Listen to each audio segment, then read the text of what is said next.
안녕하세요. 사연 읽어주는 남녀입니다. 오늘도 와주셔서 감사드리며 그럼 오늘의 사연 바로 소개해드리겠습니다. 평소처럼 저녁 식사를 막 끝낸 무렵이었습니다. 신우이에게서 전화가 걸려왔는데 그 목소리가 참 다급해 보였어요. 저는 무언가 불길한 느낌이 들어 전화를 받는 남편을 조용히 지켜봤죠. 남편은 신우이와 통화를 시작하자마자 얼굴이 딱딱하게 붓기 시작했습니다. 방금 전 저와 대화를 하며 웃던 얼굴에서 웃음기가 싹 사라졌죠. 신우이가 전화를 한 이유는 이거였어요. 이전에 저희가 한번 크게 지원했던 심해부의 사업이 다시 위태로워졌다는 이야기였죠. 남편은 과거 신우이 부부에게 사업 자금으로 이미 2억 원 정도의 큰 돈을 빌려준 적이 있었거든요. 그런데 이번에도 신우이는 가게가 어려워졌다고 다시 돈을 요청했던 거예요. 이전에 빌린 돈은 한 푼도 갚지 않았는데 말이죠. 민호야, 누나 정말 이번이 마지막이야. 가게 완전히 망하게 생겼어. 누나가 염치 없이 또 손 벌린다. 응? 누나 진짜 무릎이라도 꿇을까? 아유, 누나. 지난번에 2억 가져갔을 때도 분명히 마지막이라며. 그 돈 아직도 공중에 떠 있는데 또 달라고? 우리도 딸 유학비에 허리가 휘청해. 진짜 이번엔 무릎 하래비가 와도 못 빌려줘. 당시 저희 집 사정도 넉넉한 편은 아니었습니다. 무엇보다 딸아이의 유학 준비가 막바지라 돈이 많이 들어가는 시점이었어요. 남편의 거절 의사에 신우이는 바로 전화를 끊어버리더군요. 그리고 며칠 뒤 신우이가 심해부와 함께 집으로 찾아왔어요.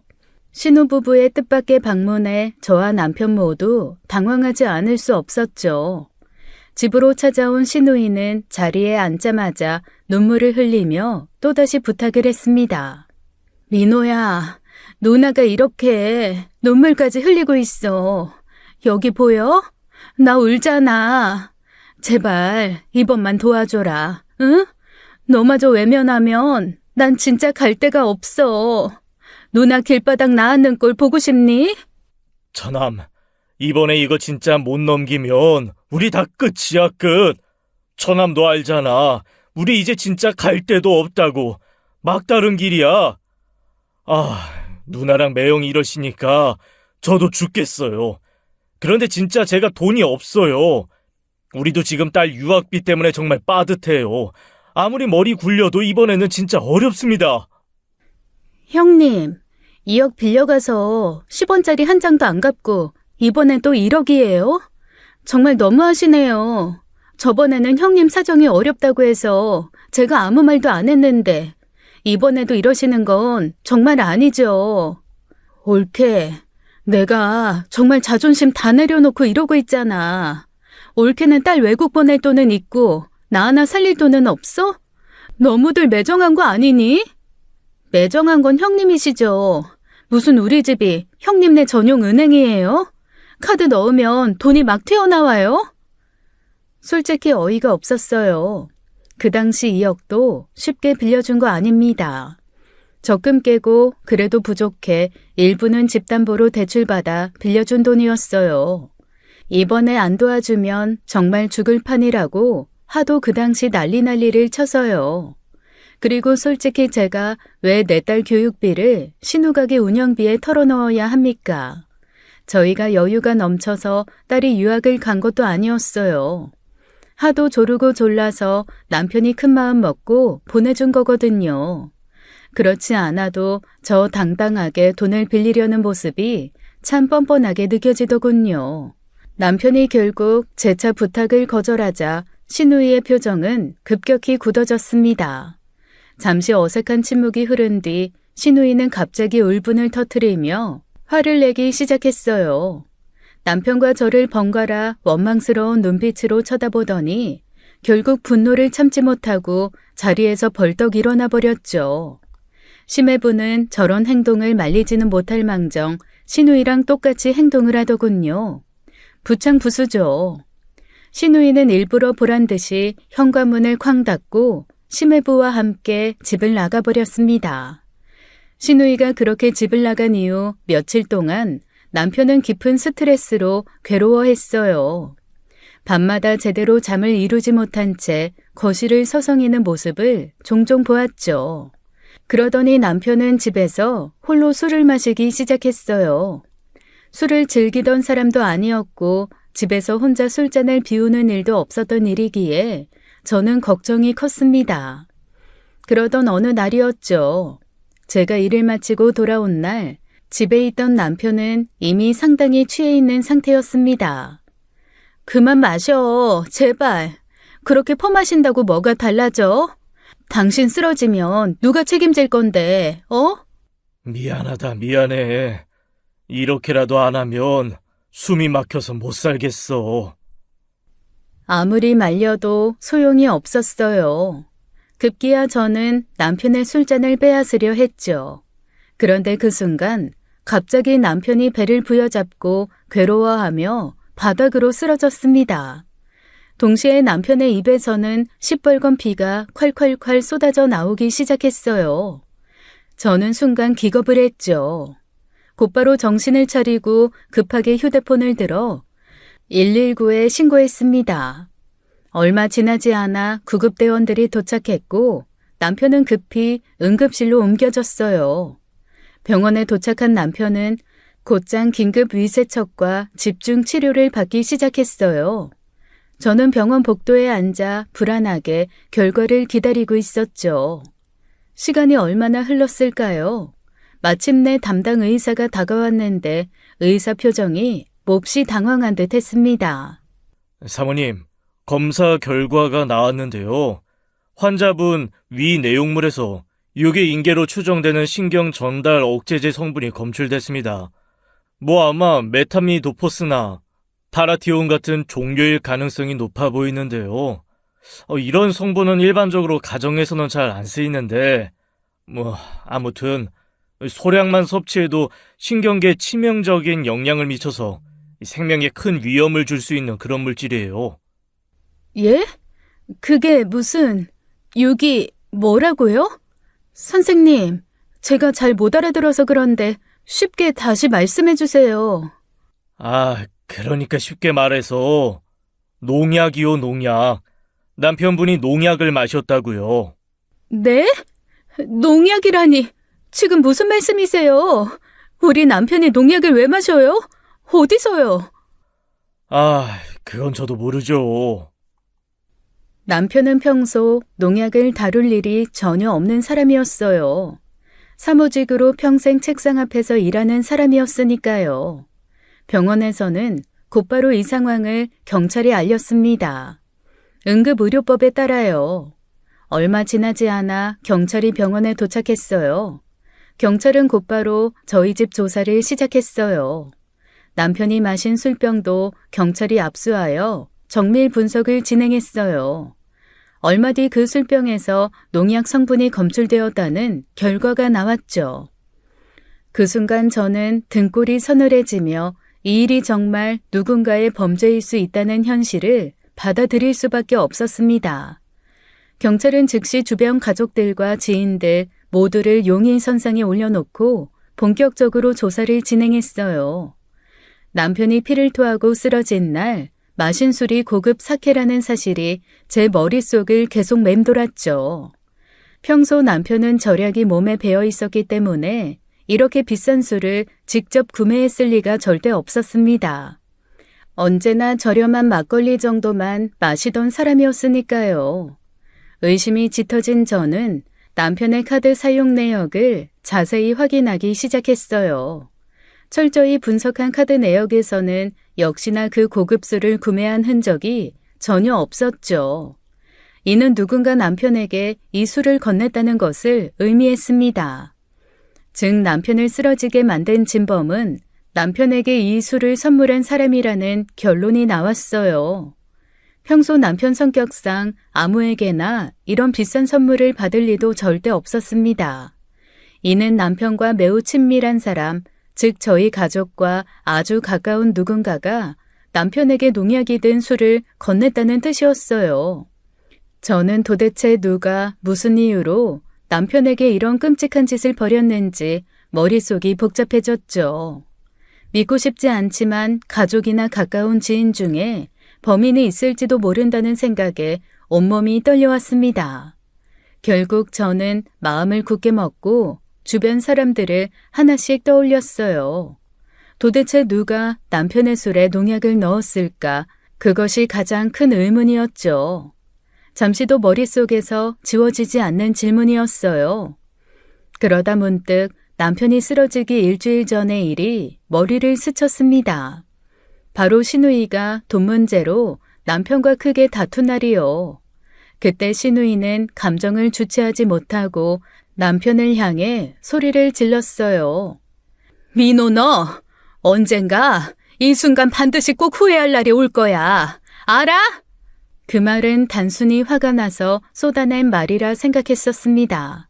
그런데 지금 와서 생각하니 소름 끼치게도 그 의미가 다르게 느껴졌어요.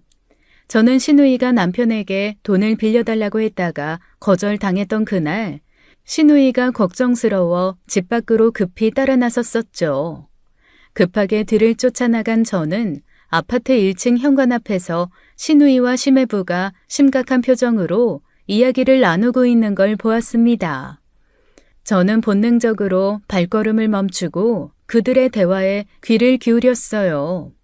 그 순간 들려온 심해부의 말이 제 심장을 철렁 내려앉게 했죠. 이번에 실패했으니까 이제 다른 방법을 찾아야겠어. 그리고 이어지는 신우이의 말은 더 충격적이었죠. 그래야겠지. 정 안 되면 최후의 극단적인 방법까지 생각해야지 어쩌겠어. 그 순간 저는 숨을 크게 들이마셨습니다. 그 소리에 그제야 신우이가 저를 발견했는지 저를 쳐다보더군요. 방금 두 분 무슨 얘기한 거예요? 무슨 극단적인 방법을 쓴다는 거예요? 그거 저희 부부한테 하는 말 아니죠? 옳게. 사람이 말이야. 가족이 어려울 때 외면하고 살면 벌 받아. 두고 봐. 언젠가는 너희 부부도 똑같이 당할 거야. 여보. 저남댁 그게 아니고요. 그냥 말이 헛나와서 아무것도 아니니까 너무 신경 쓰지 마세요. 여보 가자. 늦었다. 저는 집으로 돌아온 후에도 방금 전 들었던 신우이와 심해부의 대화를 계속해서 곱씹었습니다. 신우이가 말했던 최후의 극단적인 방법이란 말이 좀처럼 머릿속에서 사라지지 않았어요. 그럴 때마다 마음 한구석에서는 커다란 불안과 찜찜함이 몰려왔죠. 그리고 그 일이 있은 지 정확히 일주일 후 남편의 사고가 터졌습니다. 남편이 피를 토하며 쓰러졌던 바로 그 끔찍한 날 말이에요. 그 순간 제 머릿속에 가장 먼저 떠오른 사람은 당연히 신우였죠. 하지만 신우이가 범인이라 생각하기에는 앞뒤가 잘 맞지 않는 부분도 많았어요. 그날 남편과 심하게 다툰 뒤 집으로 돌아가던 길에 신우이가 교통사고를 당했거든요. 사고로 신우이는 심해부와 함께 병원에 입원해야만 했습니다. 그러니까 농약 사건이 터진 날 신우이와 심해부는 병원에 있었던 거죠. 또한 적어도 제 기억으론 그 고급 사케가 저희 집에서 보이기 시작한 건 신우이 사고 이후의 일이었습니다. 그러니 입원한 신우이가 직접 우리 집에 찾아와 이런 끔찍한 일을 저질렀을 가능성은 없었어요. 무엇보다 남편과 신우이는 평소 사이가 나쁘지 않았어요. 아니 오히려 꽤 가깝고 우애 있게 지내왔던 남매였습니다. 그러니 남편이 수년 전 2억을 빌려줄 수도 있었던 거고요. 혼자 병실 앞 대기실에 앉아 과연 누가 이런 짓을 저질렀을까 생각이 복잡해졌어요. 그렇게 혼란스러운 와중에 또 떠오른 기억이 하나 있었습니다. 남편이 쓰러지기 2달 전의 일이었어요. 그날은 가족들이 모인 시댁에서 저녁 식사를 하던 중이었죠. 그 자리에서 남편과 아주버님 사이에 언쟁이 벌어지기 시작했습니다. 원인은 오래전 아주버님이 급전이 필요하다며 남편에게 빌린 돈 문제 때문이었어요. 당시 남편은 아주버님에게 선뜻 3천만 원이라는 적지 않은 돈을 빌려주었죠. 그런데 그 돈을 갚지 않은 아주버님이 최근 골프를 배우고 심지어 새 차까지 바꾸는 모습을 보고 남편은 점점 불편함과 분노를 느끼게 되었던 겁니다. 그날 참다 못한 남편은 결국 아주버님께 직접 돈을 갚으라고 요구했어요. 형, 그동안 일부러 말 안 꺼냈는데 솔직히 이제 좀 갚아야 하는 거 아니야? 뭘? 아예 알아듣게 말해. 뭘? 참나, 내가 빌려준 3천만 원 잊었어? 벌써 몇 년 지났어. 야, 민호야, 형이 돈 떼먹을 사람으로 보이냐? 형편 풀리면 알아서 갚는다고 했잖아. 겨우 3천으로 이렇게 사람 민망하게 만드냐, 넌? 겨우 3천? 형 진짜 너무하네. 그 돈 줄 때 형이 분명히 약속했어. 그런데 형은 골프 치고 새 차까지 뽑으면서 내 돈 갚을 여유가 없다는 게 말이 돼? 야, 그만해라. 좋은 날 왜 이래? 나중에 이야기해, 나중에. 내가 무슨 네 돈으로 놀고 먹는 사람처럼 말하냐?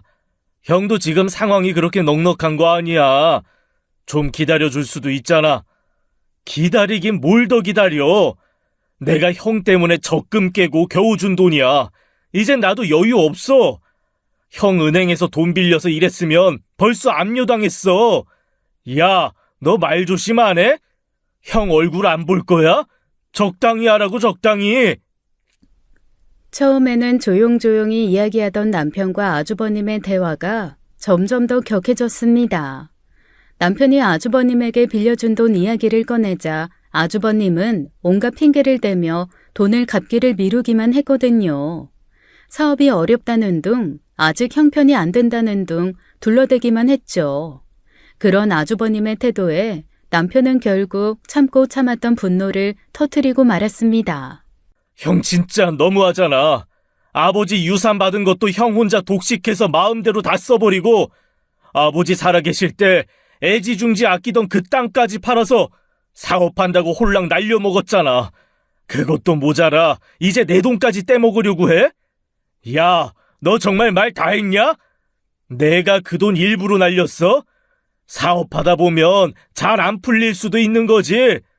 그리고 아버지 유산은 아버지 병원비며 뭐며 하다 보니까 다 쓴 거라고 몇 번을 말해. 야, 민호야, 내가 너를 어떻게 아끼고 챙겼는데 너 돈 몇 푼 가지고 형한테 이러냐, 어? 몇 푼? 형한테는 몇 푼이겠지만 나는 정말 피 같은 돈이라고. 내 가족까지 희생해가며 형 뒤치다꺼리 한 거 몰라? 형이 이렇게 뻔뻔하게 나올 줄은 몰랐네. 야, 임마! 내가 그때 그 돈은 그때 뭐? 아, 아니다. 됐다. 말을 말자. 3천 내가 갚는다, 갚어. 에이씨. 아주버님은 밥상을 엎어버리고는 그 자리에서 일어나 시댁을 나가버렸습니다. 아주버님과 남편 사이가 돌이키기 어려울 정도로 박살이 나버리고 말았죠. 그리고 남편과 아주버님의 다툼 이후 한 달 정도가 지났을 무렵이었어요. 저는 남편이 아주버님과 통화하는 소리를 듣게 되었습니다. 정말 말도 안 되게 대판 싸운 두 사람이었기에 저는 걸음을 멈추고 귀를 기울였어요. 그런데 아주버님이 생뚱맞게 남편에게 좋아하는 술이 무엇이냐고 묻고 있더라고요. 그렇게 심하게 싸운 뒤 갑자기 좋아하는 술을 물어보는 게 어쩐지 뜬금없고 너무 이상해 보이더군요. 남편에게 왜 그러냐 물어도 그저 아주버님이 그것만 물어보고 전화를 끊었대요. 남편 역시 통화 내내 불편한 기색을 감추지 못했고 저는 그 모습이 마음에 계속 걸렸습니다. 그리고 남편이 농약이 들어있는 술을 마시고 쓰러지기 불과 2주 전쯤이었어요. 옆집 아주머니가 집 앞에서 저를 보자 서둘러 다가와 말을 걸었습니다. 어머, 수진 씨, 며칠 전부터 웬 시커먼 남자가 계속 수진 씨네 집 근처를 왔다 갔다 하던데 거실 베란다 쪽을 힐끔힐끔 쳐다보는 게 이상해서. 조심해, 수진 씨. 네? 시커먼 남자요? 그게 누군데요? 응? 나도 누군지 모르지. 하여튼 이상해서 계속 지켜봤는데 영 수상해. 저희 집은 1층입니다. 그러니 마음만 먹으면 거실 창을 통해 안쪽을 볼 수 있었어요. 내가 하도 수상스러워서 혹시 몰라 사진까지 찍어놨다니까. 이거 찍는데 손이 막 벌벌 떨리고 가슴이 어찌나 두근거리던지. 아이고야, 지금도 다 떨리네. 내가 진짜 간 떨어지는 줄 알았다니까. 어머, 사진 찍어두셨어요? 어디 빨리 좀 보여주세요, 아줌마. 놀랍게도 옆집 아주머니가 보여준 사진 속 남자는 아주버님이었어요. 저는 그 순간 온몸에 소름이 돋았습니다. 아주버님이 굳이 우리 집을 훔쳐볼 이유가 무엇이었을까요? 그리고 그 전에 남편에게 좋아하는 술을 물었던 아주버님의 이상한 행동까지 의문투성이었죠. 병실 대기실에 앉아 시누이와 아주버님을 차례대로 생각하던 저는 이내 고개를 흔들며 의심을 떨쳐냈습니다. 설마요. 아무리 그래도 가족인데요. 하지만 아주 가끔은 가족이 더 무서운 법이더군요. 한참이 지나서 이 사건의 진실을 알게 된 저는 정말 경악을 하고 오열을 했거든요. 아무튼 남편이 병원에 입원하고 며칠 후 경찰이 저희 집을 다시 찾아왔습니다. 최근 남편과 심한 갈등을 빚었던 사람들을 집중적으로 조사하는 듯 했어요. 그 중에서도 경찰의 가장 큰 관심은 역시 아주버님에게 쏠렸죠. 경찰은 아주버님을 직접 불러 조사했습니다. 아주버님은 순순히 자신이 저희 집 근처를 서성였던 사실을 인정했죠. 그저 지난번 싸움 때문에 남편에게 사과하려고 찾아왔었다고 아주버님은 설명했어요. 그러나 막상 집 앞까지 와서 차마 용기가 나지 않아 계속 망설이다 그냥 돌아갔을 뿐이라고요. 경찰은 술에 대해서도 물었고 아주버님은 지난번에 다툼을 풀고자 찾아갈 때 남편과 함께 술 한잔하며 사과할 생각으로 물어봤던 거라 설명했습니다. 아주버님이 정말로 그런 따뜻한 마음으로 남편을 찾아왔던 걸까요? 아니면 이 모든 것이 꾸며낸 거짓말이었던 걸까요? 그리고 아주버님은 병원으로 찾아와 믿기 힘들 만큼 오열을 했죠. 남편의 병실 앞에서 어깨를 들썩이며 하염없이 눈물을 쏟아내는 아주버님의 모습에 저는 당황할 수밖에 없었습니다.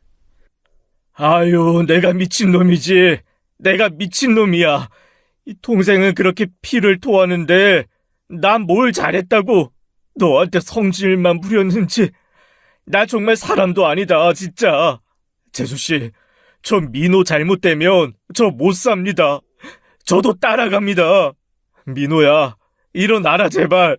내가 죽일 놈이다.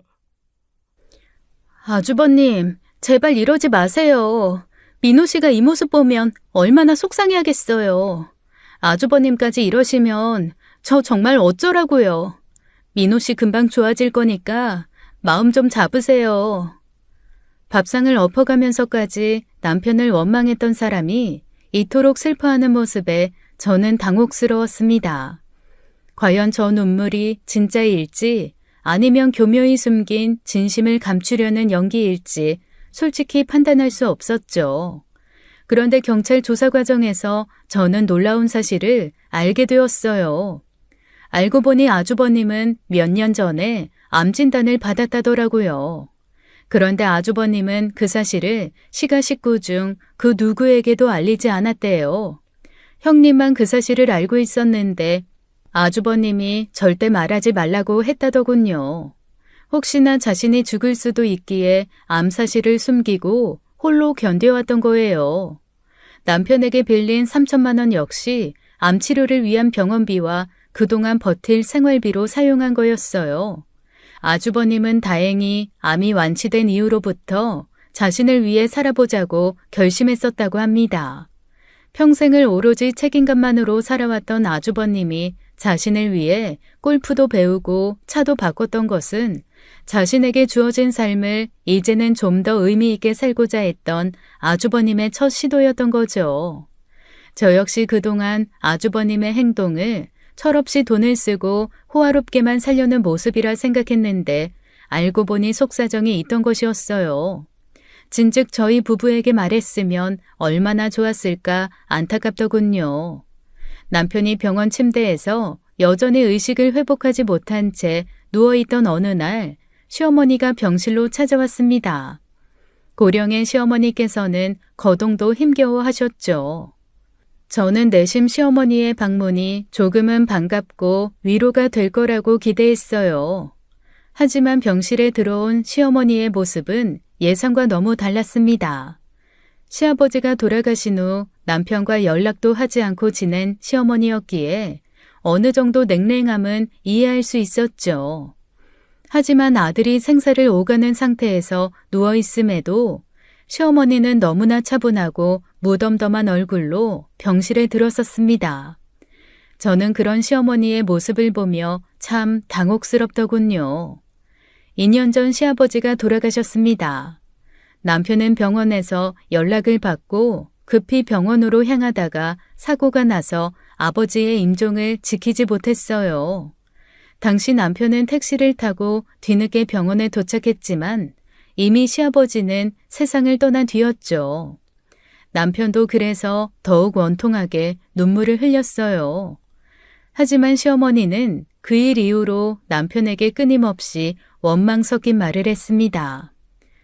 네 아버지가 숨 끊어지기 직전까지도 민호 너만 찾았어. 민호 왔냐? 민호 아직 안 왔냐?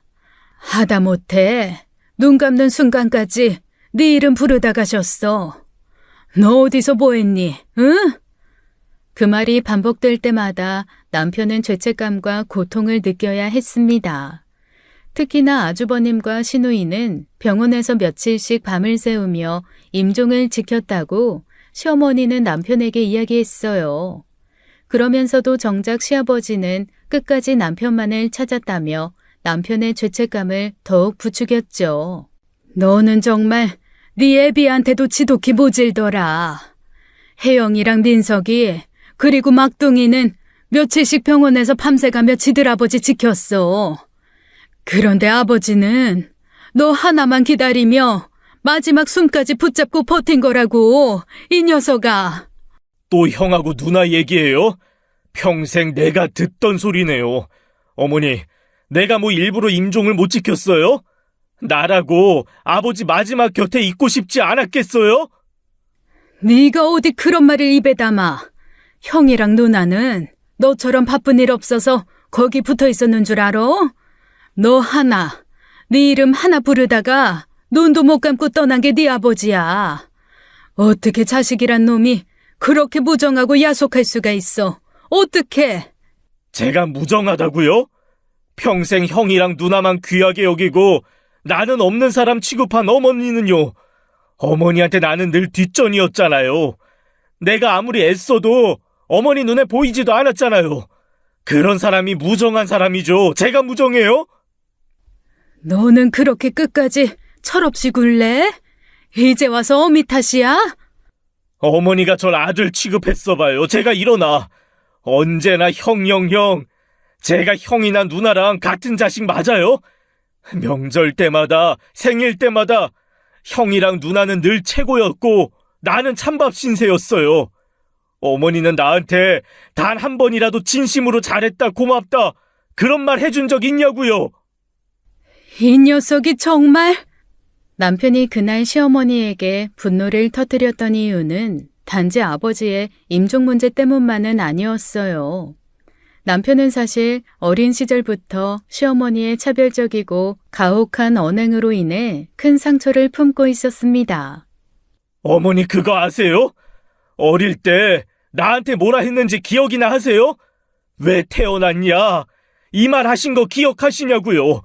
저 그 말이 제 가슴에 칼처럼 박혀서 평생 안 빠져요. 아세요? 그래, 내가 그랬다. 근데 너는 어땠는데?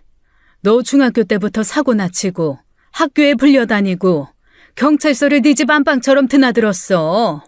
나도 네 애비도 너 때문에 지쳐서 못 살 지경이었다고. 넌 그거 아니? 그리고 왜 그렇게 태어나서 이 애미 가슴을 아프게 하냐고 말했었다. 네가 얼마나 속을 썩이면 이 애미가 그런 말을 했겠어. 시어머니 역시 자신도 남편이 사춘기 시절부터 얼마나 힘들게 했는지 고통스럽게 토로했어요. 서로가 그렇게 날선말로 공격하며 깊은 상처를 주고받았던 겁니다. 그날 이후 남편과 시어머니는 더 이상 어머니와 아들 관계가 아닌 철저히 남남처럼 지냈죠. 서로 연락을 완전히 끊었고 명절이나 집안 행사 때에도 서로 얼굴을 마주하지 않았어요. 저는 그때의 끔찍한 기억을 떠올리며 시어머니가 병실에서 보였던 무덤덤한 모습의 이유를 조금은 이해할 수 있었습니다. 어쩌면 남편과 시어머니 사이에 오래된 갈등과 미움이 아직도 풀리지 않고 더욱 깊어진 채 남아 있었던 걸지도 모르겠다는 생각이 들었거든요. 그런 생각을 하고 있는데 시어머니가 저를 따로 조용히 불렀습니다. 병원 복도의 조용한 휴게 공간에 앉은 시어머니는 오랜 침묵 끝에 조심스럽게 입을 열었죠. 그날 시어머니가 제게 전한 이야기는 그야말로 충격의 연속이었습니다. 사실은 민호랑 민석이, 혜영이 새남매가 친형제가 아니다. 네? 어머님, 방금 뭐라고 하셨어요? 네 시아버지랑 내가 재혼을 한 사이라 그때 각자 갓난쟁이 데리고 재혼을 했던 거야. 그러면 남편이 시아버지 쪽이고 형님하고 아주버님은 어머님 자식이었어요? 왜 그렇게 생각하니? 그게 죄송해요, 어머님. 내가 민호를 차별해서 그랬다고 생각하니? 틀렸다. 내가 네 남편 민호를 데리고 네 시아버지를 만났고 네 시아버지가 어린 민석이랑 혜영이를 데리고 왔다. 막둥이야 재혼을 하고 네 시아버지하고 나 사이에서 낳은 아이고. 사실 놀라웠어요. 제 편협한 사고이긴 하지만 저는 어머님께서 재혼을 하셨다고 하셨을 때 남편이 시아버지 쪽 자식인 줄 알았거든요. 그런데 반대였습니다. 남편이 시어머니 아들이었고 아주버님과 시누이가 시아버지 자식들이었던 거였죠.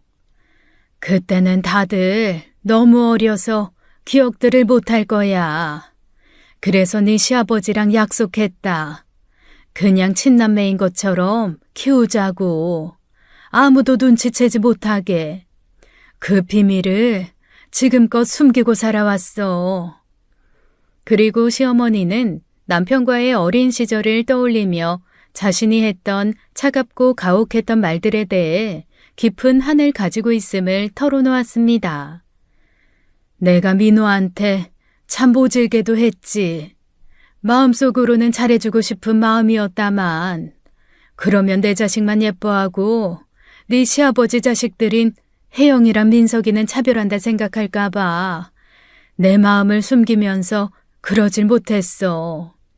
그러면서도 네 시아버지한테 민호가 혹여나 미움 살까 더 엄하게 대했던 것 같구나. 그 강박 때문에 오히려 더 심하게 대했었어. 돌이켜보면 내 가슴이 너무 아프구나. 어머니, 저는 전혀 몰랐어요. 민호 씨도 아무것도 모르고 있었을 텐데. 수진아, 이제 와서 염치 없지만 민호 잘 부탁한다.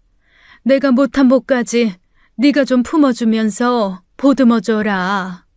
이제 민호한텐 네가 전부다. 우리 민호 잘 부탁한다. 그렇게 말씀하신 시어머니께서는 자리에서 조용히 일어나 병원을 떠났습니다. 시어머니를 기다리고 있던 도련님이 시어머니를 모시고 집으로 갔죠. 저는 홀로 남겨진 자리에서 심장이 미친 듯이 뛰는 것을 느꼈습니다.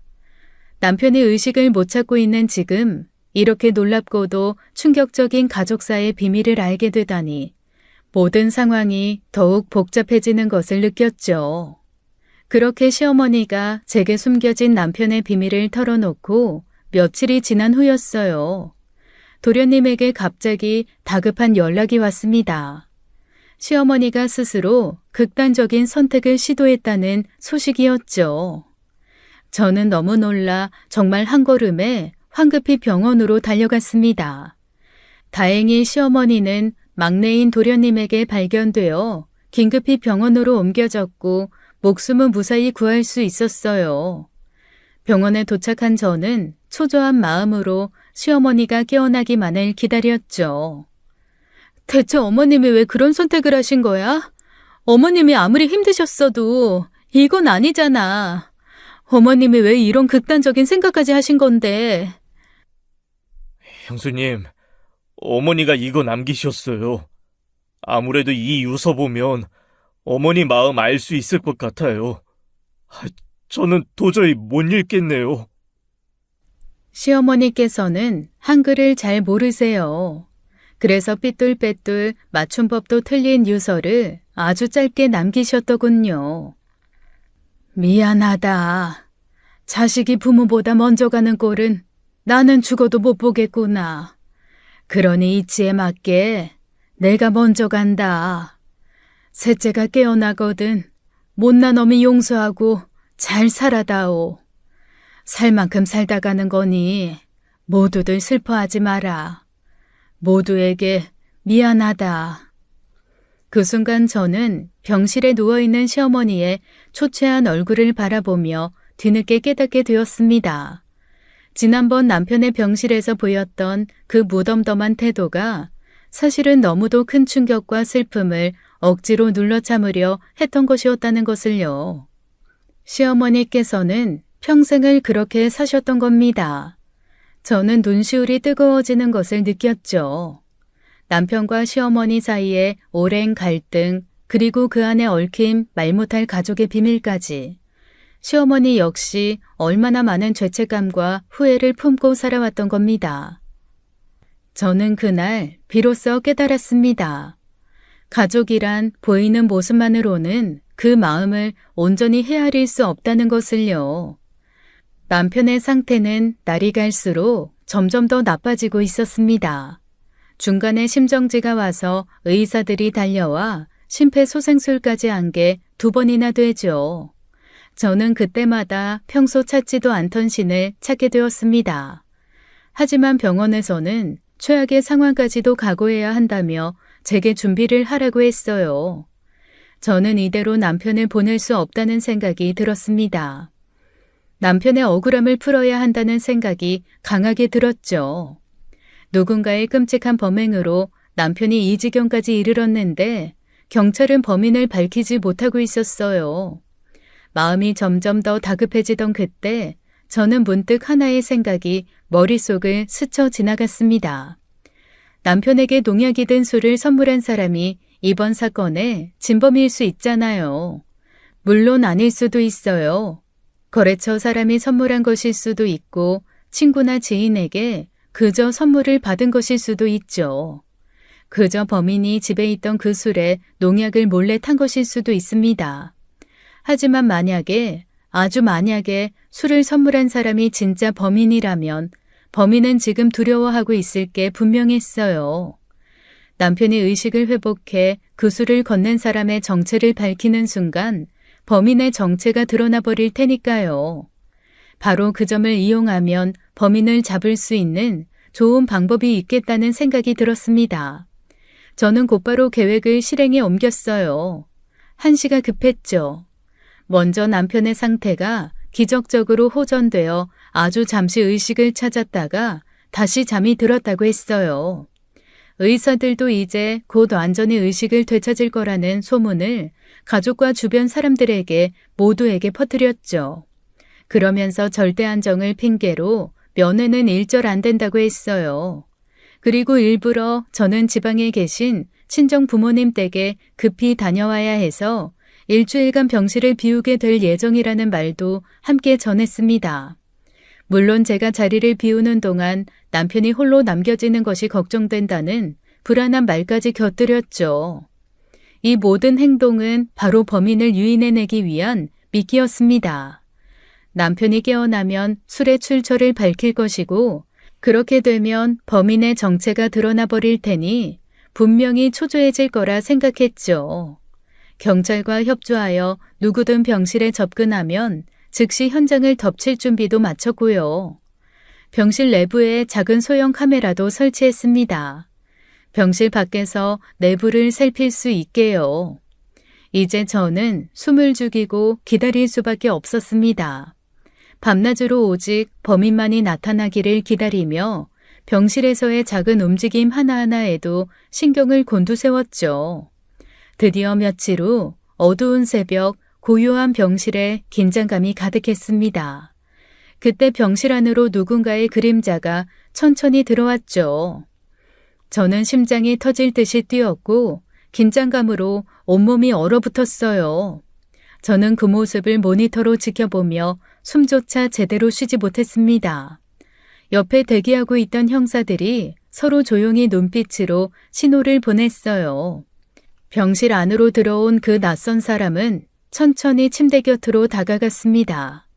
그리고 잠시 남편을 내려다보던 그 사람은 베개를 들고는 그걸로 남편 얼굴을 누르기 시작했어요. 그 순간 형사들이 병실 문을 박차고 들어갔습니다. 그 베개 당장 내려놔! 움직이지 마! 당신을 현행범으로 체포한다. 당신은 묵비권을 행사할 수 있고. 형사들이 급히 범인을 제압했습니다. 마스크와 모자를 쓴 모습이었는데 작은 체구의 여자였어요. 형사가 병실 불을 켰고 형광등 불빛이 병실 안을 환하게 밝혔습니다. 저는 형사들 틈에서 범인의 얼굴을 확인하려 다가갔죠. 그 순간 저는 그 자리에 굳어버리고 말았어요. 범인은 바로 저의 친정 여동생이었습니다. 수정아, 네가 왜 여기 있어? 언니, 네가 왜 여기 있냐고? 너였어? 이 미친년아, 너였냐고? 왜 그랬어? 대체 왜? 이런 끔찍한 짓을 벌였냐고? 어떻게 네가 이럴 수가 있어? 언니, 아니 나 그런 게 아니라 이게 어떻게 된 거냐면 언니 분명 아무도 없다며. 언니 엄마 아빠네 간다며. 이거 진짜 잘못된 거라고. 김수정 씨, 당신을 살인 미수 혐의로 체포합니다. 자세한 얘기는 서에 가서 하시죠. 오 형사 뭐하고 있어? 빨리 데려가. 충격이 너무 컸던 저는 믿을 수가 없어 그 자리에 멈춰선 채로 아무 말도 하지 못했습니다. 항상 곁에서 웃으며 저를 위로하던 친정 여동생이 남편의 목숨을 노린 범인이라는 사실을 도저히 받아들일 수가 없었어요. 이게 정말 현실인가 싶을 정도였죠. 여동생 역시 전혀 예상하지 못한 형사들의 등장에 두 눈을 동그랗게 뜨고 공포와 당혹감으로 덜덜 떨고 있었습니다. 경찰에 이끌려 나가는 여동생을 보며 저는 그 자리에 주저앉고 말았습니다. 그 순간 모든 것이 무너져 내린 듯한 절망감이 저를 사로잡았고 저는 온몸이 떨리며 그저 허공만 바라볼 수밖에 없었죠. 경찰 조사를 통해 드러난 진실은 너무나 비참하고도 참담했습니다. 제 여동생은 오래전부터 형편이 좋지 못한 생활로 인해 깊은 비관에 빠져 있었던 거예요. 늘 생활력이 부족한 제부를 만나 고생을 반복하던 여동생은 점차 지쳐갔고 언젠가부터 저의 풍족하고 안정된 삶을 보며 끊임없는 열등감과 질투심을 품게 된 것이었어요. 그동안 저는 여동생이 늘 밝고 씩씩하다고만 생각했습니다. 하지만 그 이면에서는 감히 상상도 못했던 시기와 원망이 자라나고 있었던 거예요. 수정아, 네가 진짜 미친 거야? 네 형부가 너한테 얼마나 잘해줬는데 대체 왜 이런 끔찍한 짓을 했어? 그래서 그랬어. 뭐? 잘해줘서 그랬다고. 언니가 대체 뭘 한다고 그래? 언니가 늘 당연하게 누리던 것들 나는 평생 한 번도 가져본 적 없어. 언니 얼굴만 봐도 너무 부럽고 미워서 죽을 것 같았다고. 그렇다고 이런 짓을 해? 고작 부럽다고 이런 짓을 하냐고. 어떻게 사람을 죽일 생각까지 할 수가 있어? 그것도 하필 네 형부냐고. 우린 가족이잖아. 그 가족이라는 게 나한테는 숨막히는 족쇄였다고. 언니는 모든 걸 다 가졌잖아. 좋은 남편, 좋은 집, 안정된 삶까지. 근데 나는 뭐야? 난 뭘 가졌는데? 내 인생은 왜 이렇게 비참한데? 왜 나만 참고 살아야 하는데? 나한테 질투가 났으면 차라리 날 죽이지. 아무 죄 없는 민호 씨한테 왜 그랬어? 왜? 그래야 언니가 망가지니까. 난 언니가 가진 거 다 부서지는 걸 보고 싶었어. 그래야 언니도 나처럼 비참해지니까. 그거를 보고 싶었다고. 그게 유일한 내가 살아서 숨 쉬는 방법이었다고. 저는 여동생의 입에서 나온 그 말을 듣고 더 이상 아무 말도 할 수 없었습니다. 그저 눈물만이 멈추지 않고 흘러내렸어요. 제 가슴 속에는 이루 말할 수 없는 비통함만이 가득했죠. 사실 여동생의 질투와 열등감은 하루아침에 생긴 감정이 아니었습니다. 그건 아주 오래전 어린 시절부터 뿌리 깊게 자리 잡고 있었던 것이었죠. 어렸을 때부터 동생은 제게 늘 이렇게 말하곤 했습니다. 언니는 좋겠다. 예쁘고 사람들한테 인기도 많아서. 그때는 그저 어린아이의 농담 섞인 투정이라고 생각하며 웃어 넘기곤 했습니다. 하지만 그 말들 속에는 이미 저를 향한 깊고 어두운 질투심이 자리 잡고 있었던 거예요. 언니는 몰라. 원래 주인공들이 그렇잖아. 안 그래? 언니가 주인공이었을 때 난 그냥 아무도 안 보는 구석에서 언니만 바라보는 엑스트라였다고. 언니가 사람들한테 사랑받을수록 나는 숨조차 쉬기 힘들 정도로 초라해졌어. 그런 언니가 늘 부럽고 미웠어. 알아? 난 정말 너 마음이 그런 줄은 꿈에도 몰랐다. 그냥 자매니까 같이 웃고 자라다고 생각했는데 내가 널 그렇게 아프게 했다는 게 너무 충격이다. 하지만 그래도 이건 아니야. 이건 아니라고. 어떻게 사람을 죽이려고 해? 그것도 네 형부를. 네가 아무리 상처받았다, 부러웠다, 그럴싸하게 변명을 해도 그거 다 개소리야. 알아? 여동생의 마음속에 품었던 열등감은 시간이 흐를수록 더욱 커져만 갔습니다. 제 곁에 있을 때마다 느껴야 했던 끝없는 비교와 좌절은 점점 여동생을 집어삼키고 있었던 것이죠. 그리고 그 열등감과 시기심이 결국 이번 사건을 일으키는 결정적 계기가 되어버렸다는 사실에 저는 다시 한번 무너져 내릴 수밖에 없었어요. 여동생이 가슴속 깊이 품고 있던 질투심이 제대로 폭발한 건 바로 남편 때문이었습니다. 사실 제 남편은 그동안 여동생과 제부가 어려움을 겪을 때마다 적극적으로 도와왔어요. 경제적으로 힘들다는 소식을 들을 때마다 남편은 선뜻 손을 내밀었고 심지어 제부가 실직했을 때는 일자리를 알아봐 주기까지 했죠. 그런데 문제는 남편의 그런 배려와 도움이 오히려 여동생에게는 더 큰 굴욕과 열등감을 불러일으켰다는 사실이었습니다. 여동생 입장에서는 고마움보다도 자신의 부족함을 매번 확인받는 기분이 들었던 겁니다.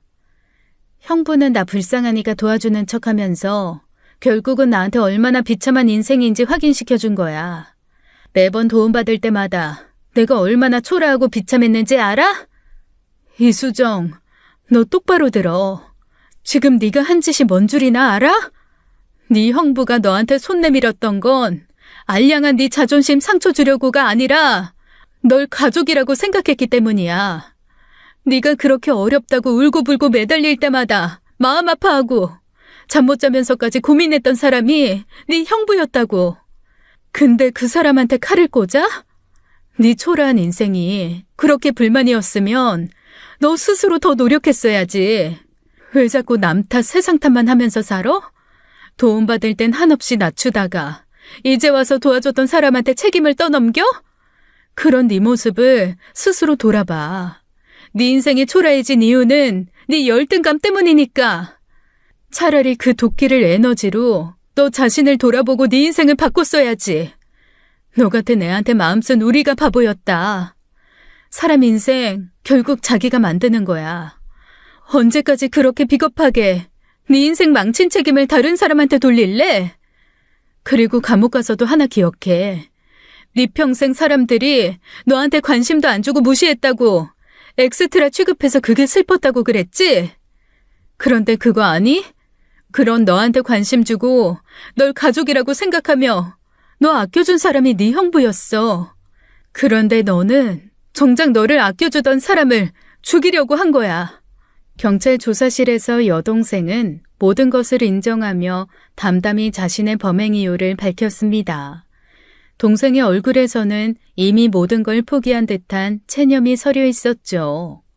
여동생은 조사 내내 한 번도 범행 사실을 부인하지 않았어요. 오히려 모든 걸 스스로 털어놓으면서 자신이 저지른 행동에 대해 깊은 후회와 고통을 표현했죠. 법정에선 여동생은 울먹이며 판사에게 간곡히 선처를 구했습니다.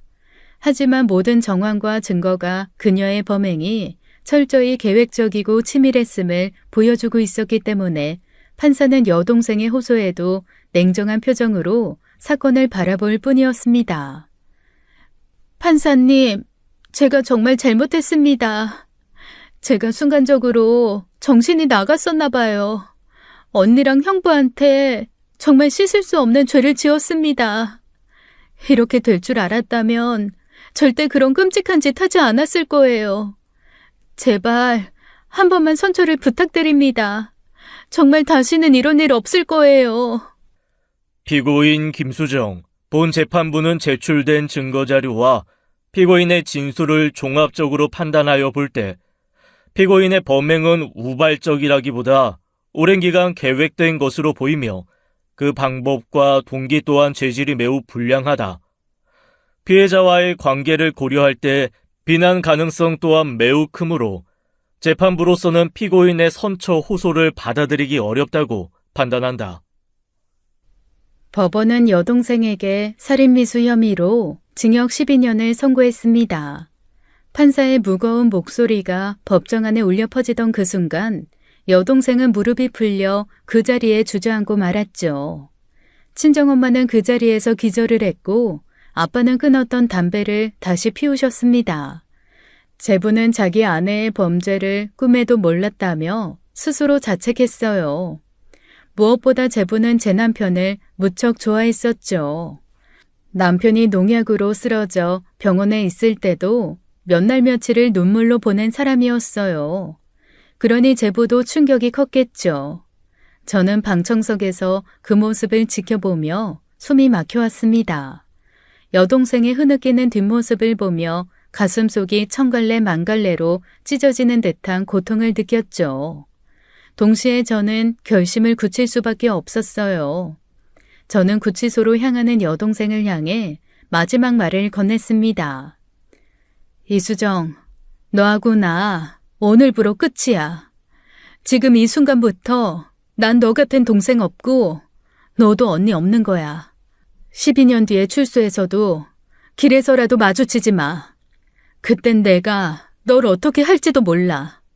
어디 가서도 내 이름 입에 담지 마. 이제 너와 난 가족이 아니야.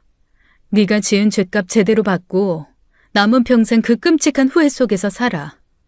언니 미안해. 정말 미안해. 저는 그 법정을 빠져나오면서도 뒤도 돌아보지 않았습니다. 이제 더는 제 삶에 여동생이라는 존재가 없다는 사실을 받아들이며 단단히 마음을 먹고 걸어 나왔죠.